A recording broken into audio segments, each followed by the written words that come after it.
Welcome to the Salmon Runs YouTube. Enjoy the video. You start by confirming essentials, your Android version and exact device model, write down the build number. Once done, free at least 2 GB by clearing app caches or uninstalling extras because store updates can fail with low space. Now restart the phone. When it reboots, toggle airplane mode for a quick network reset. These actions clear obvious blockers and prepare the system for the next steps, so don't skip them, and make sure you've got your Google account signed in before continuing.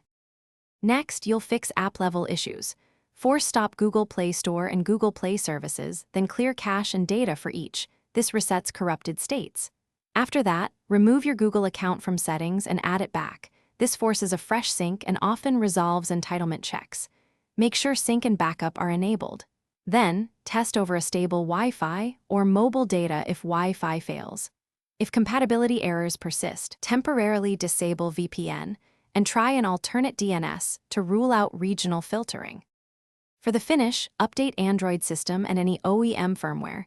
Compatibility often needs the latest platform. If Play still says incompatible, only then consider sideloading an APK that matches the Play Store requirements, but verify app signatures and permissions.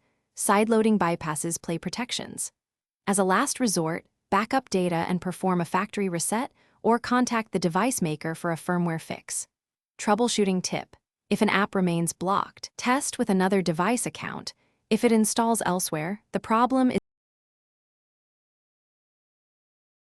Thanks for watching. Consider subscribing if we helped you.